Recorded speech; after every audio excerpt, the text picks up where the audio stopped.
कि शहाबुद्दीन साहब जब तक जिंदा रहे बड़े मुखर रूप से अपने लोगों के लिए लड़ाई लड़ते रहे। सामने वाला कौन है, जायज़ बात बोलने में कभी संकोच नहीं किया। इसीलिए लोगों को डर लग रहा था शहाबुद्दीन साहब से। शहाबुद्दीन साहब 2 मरतबा के विधायक, 4 मरतबा के मेंबर ऑफ पार्लियामेंट, बिहार की पॉलिटिक्स का एक बहुत कद्दावर नेता। राबड़ी देवी को मुख्यमंत्री उन्होंने बनाया, पूरा बिहार जानता है। कैसे बनाया था पूरा बिहार जानता है। सर डेथ होता है तो शाम में ट्वीट आता है लालू जी का, पारिवारिक क्षति हुई, परिवार का कोई सदस्य नहीं आता। शहाबुद्दीन जैसे लोग सदियों में पैदा होते हैं और सारे लोगों ने इस चीज़ को देखा है अपनी आंख से। जो देखता है उसको झुठलाया नहीं जा सकता कि एक बेटा अपने बाप की डेड बॉडी को लेने के लिए कितना जद्दोजहद कर रहा था। कोई सब बगल में कोई नेता खड़ा नहीं था उसके मदद में। किससे बात की तेजस्वी यादव ने? सर वहाँ पे आके बोल देते ना, दीनदयाल में 10 मीटर की दूरी बना लेते और मीडिया को बोलते वहां पर कि हम आए हैं यहाँ पे कि हमारे पार्टी के कद्दावर नेता के देहांत हुआ है, कॉन्स्पायरेसी के तहत हम चाहते हैं इनको न्याय मिले, राजकीय सम्मान से अंतिम संस्कार हो और इनकी डेड बॉडी को सुपुर्द किया जाए। अब दिखता तो सही, ध्यान देना क्योंकि ये तो चले गए। शाहीन साहब आज विधायक हैं, शहाबुद्दीन साहब की वजह से विधायक हैं साहब। नमस्कार, आप सभी का स्वागत है न्यूज इंडिया तक पे। पूर्व सांसद मोहम्मद शहाबुद्दीन साहब के निधन के बाद लगातार कई सारे ऐसे राजनीतिक दल के नेता हैं जो कि सीवान के प्रतापपुर पहुंच रहे हैं, ओसामा साहब से मुलाकात कर रहे हैं। इसी क्रम में आज गया जिला से चल के आपको बता दें कि उमर खान साहब आए हुए हैं जो कि जन अधिकार पार्टी के प्रदेश अध्यक्ष हैं और अभी सीवान पहुँचे हुए हैं। ओसामा साहब से मुलाकात करके सीवान पहुँचे हुए हैं, क्या कुछ कहेंगे? नहीं, वो शहाबुद्दीन साहब का इंतकाल हो गया और क्योंकि उस वक्त रमज़ान चल रहा था और हमारी तबीयत भी सही नहीं थी, इसलिए मैं आ नहीं पाया। तो अभी सिवान आके उनके परिवार से मिलने का मौका मिला, क्योंकि शहाबुद्दीन साहब बिहार की पॉलिटिक्स में ख़ासकर एक बहुत बड़ा चेहरा था। एक बहुत बड़ा वैक्यूम क्रिएट हो गया है बिहार की पॉलिटिक्स में। ऐसे तो समाज के हर वर्ग में चाहने वालों की कमी नहीं है, मगर ख़ासकर अल्पसंख्यक समाज आज अपने आप को बिल्कुल ठगा हुआ और कमज़ोर समझ रहा है। तो आए और जो एक होता है खिराज अक़ीदत, और इस संकट की घड़ी में परिवार के सदस्य से मिलकर कुछ बातें हुई और अभी परिवार के लोग काफ़ी परेशान हैं, इस दुख को बर्दाश्त नहीं कर पा रहे हैं। खान साहब, हमने देखा था कि जब पूर्व सांसद मोहम्मद शहाबुद्दीन के निधन के बाद उनकी मिट्टी दी जा रही थी, उस दौरान आप लाइव आए हुए थे, काफ़ी नाराज़गी थी, गुस्सा था। आप बता रहे थे कि एक साजिश के तहत। कैसे? देखिए, साजिश तो दिखती है, बहुत बड़ी कॉन्स्पायरेसी दिखती है। शहाबुद्दीन साहब 2 मरतबा के विधायक, 4 मरतबा के मेंबर ऑफ पार्लियामेंट, बिहार की पॉलिटिक्स का एक बहुत कद्दावर नेता। खासकर अल्पसंख्यक समाज के में उतना बड़ा कद किसी का नहीं बिहार की पॉलिटिक्स में था। लोग शहाबुद्दीन के नाम पे दीवानगी थी लोगों में, नौजवानों में खासकर। और जिस षड्यंत्र के तहत शुरू से ही राजनीति हुई, एक ईमानदारी से जिस पार्टी में रहे, जिस पार्टी को बनाया और एक ईमानदार पॉलिटिशियन की तरह बहुत सारे ऑफर्स के बावजूद भी कभी उधर से हटे नहीं, मगर उनके साथ हमेशा गलत हुआ। ये हमारी अपनी सोच है, जो घटना घटी, जो घटनाक्रम है।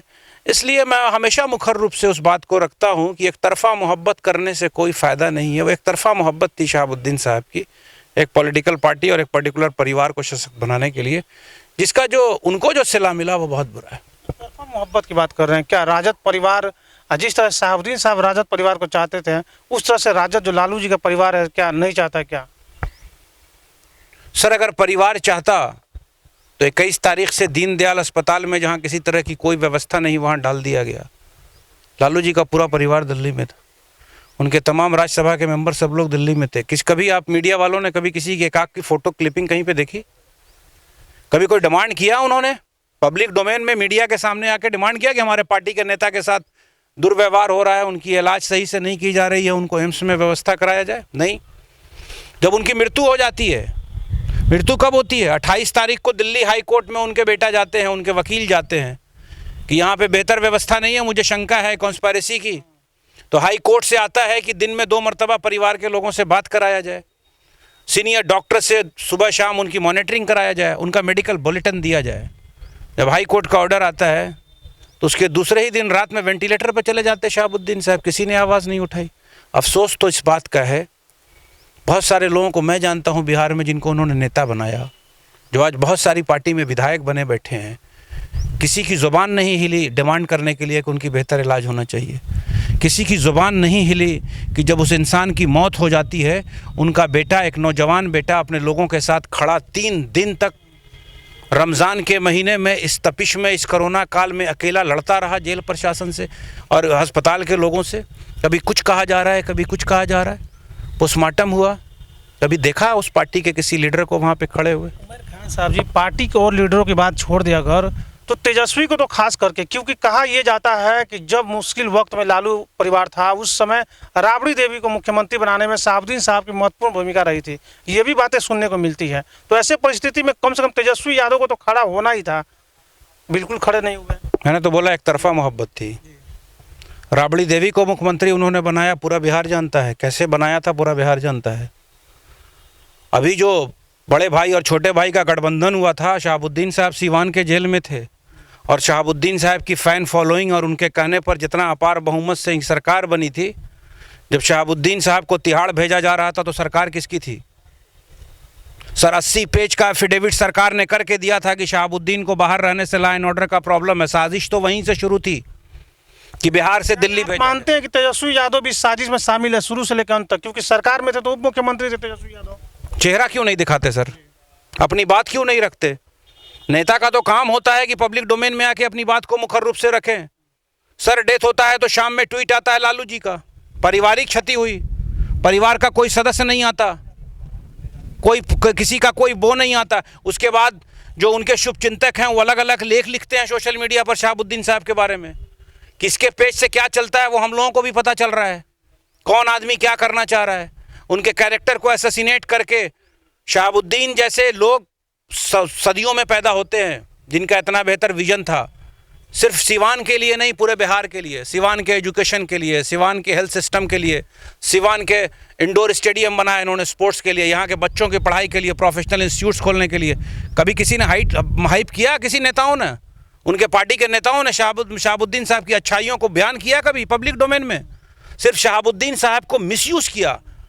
उनकी जो पकड़ थी, जनता में जो जितना उनकी चाहत थी, उसी को शहाबुद्दीन का नाम को मिसयूज़ करके अपने साम्राज्य को सिर्फ खड़ा किया। अच्छाई की बात आप कर रहे हैं उमर साहब जी, क्या लग रहा है तेजस्वी यादव से बिल्कुल हट के क्या सिर्फ उनका जो आपराधिक छवि है उसको नहीं ना देखते थे? यही कारण हो सकता है कि उनके साथ खड़े नहीं हुए वोट बैंक बनाने के लिए, कि एक आपराधिक छवि के ये के साथ हमको खड़ा नहीं होना है। सर शहाबुद्दीन के नाम पे 70% माइनॉरिटी राजद को वोट दे रहा था, नौजवान खासकर पूरे बिहार का। शहाबुद्दीन साहब इस दुनिया से चले गए और सारे लोगों ने इस चीज़ को देखा है अपनी आंख से। जो देखता है उसको झुटलाया नहीं जा सकता कि एक बेटा अपने बाप की डेड बॉडी को लेने के लिए कितना जद्दोजहद कर रहा था। कोई सब बगल में कोई नेता खड़ा नहीं था उसके मदद में, कोई बोलने वाला नहीं था। सर किसी ने डिमांड नहीं किया। पूर्व मुख्यमंत्री जीतन राम मांझी ने सिर्फ डिमांड किया था कि राजकीय सम्मान से अंतिम संस्कार होना चाहिए, उन्होंने ट्वीट किया था। मगर लालू परिवार ने, राजद के किसी कद्दावर नेता ने यह डिमांड नहीं किया कि शहाबुद्दीन साहब पूर्व सांसद का जो अंतिम संस्कार उनका सुपुर्दे खाक जो किया जा रहा है वो राजकीय सम्मान से किया जाना चाहिए, तिरंगा रखना चाहिए। नहीं किया, वो नहीं किया कि उनकी डेड बॉडी को सीवान लाया जाए बिहार, नहीं, वहाँ तो तमाशा हो रहा था। कोई बोल रहा वहाँ कर दो, वहाँ कर दो, जद्दोजहद करके फिर लास्ट में उनको दिल्ली गेट के कब्रिस्तान में। यादव का एक ट्वीट आया था, मिट्टी दिलाने पर ट्वीट आया था कि उन्होंने लगातार प्रयास किया था कि सिवान में मिट्टी दिलाए। उसके बाद उन्होंने ये भी कहा कि हमारे ही कहने पे ITO जो वहाँ पे कब्रिस्तान है उसमें मिट्टी दिलाया। ये किससे बात की तेजस्वी यादव ने? ट्वीट किया था उन्होंने तुरंत। सर तो कभी मीडिया क्यों नहीं बोला? सर वहाँ पे आके बोल देते ना, दीनदयाल में 10 मीटर की दूरी बना लेते और मीडिया को बोलते वहाँ पर कि हम आए हैं यहाँ पे कि हमारे पार्टी के कद्दावर नेता के देहांत हुआ है कॉन्स्पायरेसी के तहत, हम चाहते हैं इनको न्याय मिले, राजकीय सम्मान से अंतिम संस्कार हो और इनकी डेड बॉडी को सुपुर्द किया जाए। आप दिखता तो सही, आप किससे बात कर रहे थे? सर कुछ तो दिखता ना, किससे बात किया आपने? अच्छा, एक चीज़ आपसे जानना चाहेंगे उमर खान साहब जी, आप कह रहे हैं कि माइनॉरिटी के 70% लोग वोट देते हैं राजद को। राजद के विधायक है अख्तरुल ईमान और भी बहुत सारे लोग हैं। लास्ट टाइम सिवान आए हुए थे अभी जब निधन के बाद, अख्तरुल शाहीन जी कह रहे हैं कि हमारा एक एसेट चला गया, एक एसेट लालू जी हमारे, उनका तबीयत खराब है, इसलिए उन पर ध्यान देना ज़्यादा ज़रूरी था। ये क्या तर्क है? किस पे ध्यान देना जरूरी था? लालू यादव पे ध्यान देना, क्योंकि ये तो चले गए थे। शाहीन साहब आज विधायक हैं, शहाबुद्दीन साहब की वजह से विधायक हैं साहब। पहली मर्तबा विधायक इन्हीं की देन है, आज सीनियर लीडर हो गए। सर ये जो हाल है इस कम्युनिटी का, उसकी वजह यही है कि साइकोफेंसी की बुनियाद पर मुकाम हासिल करना है, विधायक बनना। वैसी विधायकी से फ़ायदा क्या जब अपने लोगों के लिए मुखर रूप से आप बोल ना सकें। यही तो फ़र्क था शहाबुद्दीन में और नेताओं में, कि शहाबुद्दीन साहब जब तक जिंदा रहे बड़े मुखर रूप से अपने लोगों के लिए लड़ाई लड़ते रहे। सामने वाला कौन है, जायज़ बात बोलने में कभी संकोच नहीं किया। इसीलिए लोगों को डर लग रहा था शहाबुद्दीन साहब जिस से। तरह से लोगों ने विरोध किया है राजद का शहाबुद्दीन के निधन के बाद, क्या लग रहा है राजद का जो माइनॉरिटी वोट है उस पर असर पड़ेगा? देखिए, माइनॉरिटी वोट पर असर तो पड़ ही चुका है, उसमें कोई शक नहीं है। और बाकी जो शहाबुद्दीन साहब की विरासत है वो उनकी बीवी हिना शहाब, जिनको बहुत सिंपैथी है पूरे बिहार में, और जितना डाउन टू अर्थ लेडी है और जितना जुल्म सितम पॉलिटिक्स में सह के भी परिवार को लेके और लोगों को साथ में लेके चली हैं। उनका अभी इद्दत का पीरियड चल रहा है, उसके बाद जो उनका फैसला होगा, उनके बेटा हैं उसामा साहब, उनको बड़ा धैर्य से, पेशेंस से, बहुत सोच समझ के अपना एक पॉलिटिक्स में फैसला लेने की ज़रूरत है। वो उसका फैसला, वो उनका प्रेरोगेटिव है, वो आज़ाद है, वो अपना फैसला लेंगे। साहब के निधन के बाद जैसे ही उसामा साहब सीवान पहुंचे, अगले ही दिन आपके पार्टी के जो राष्ट्रीय अध्यक्ष पप्पू यादव जी चले आए, फिर आप भी चले। क्या आप लोग ऑफर लेके नहीं ना रहे उनके लिए? देखिए, तो पप्पू यादव जी का पारिवारिक संबंध शुरू से रहा है शहाबुद्दीन साहब के परिवार से। उनके परिवार में किसी का भी निधन होता है, शहाबुद्दीन साहब वहाँ आते हैं। और ये तो उनके जो साथ थे, उनके दोस्त थे, उनके साथ रहे, उनके साथ काफ़ी वक्त बिताया है पप्पू यादव। उनका देहांत होगा तो जाहिर सी बात है कि पप्पू यादव आएंगे ही।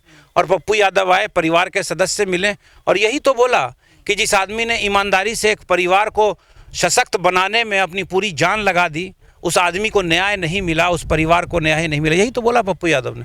सर वो नहीं है, वो तो उनका प्रेरोगेटिव है, वो किसके साथ जाएंगे, क्या करेंगे, उनके परिवार के लोग। मगर एक मैसेज तो चला गया माइनॉरिटी में कि जब माइनॉरिटी का एक कद्दावर नेता, जब शहाबुद्दीन साहब के लिए ये परिवार नहीं खड़ा हो सकता है, तो हम और आपका वजूद क्या है, हमको यूज़ एंड थ्रो किया जाएगा।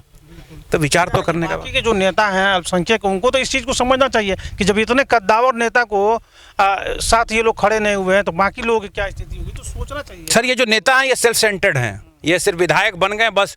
अगर दिन को रात बोला जा रहा है तो रात बोल रहे हैं, रात को दिन बोला जा रहा है तो दिन बोल रहे हैं। जो उनके आका फरमान कर रहे हैं वही बोल रहे हैं। इंटरनल डेमोक्रेसी तो है नहीं इनके यहाँ।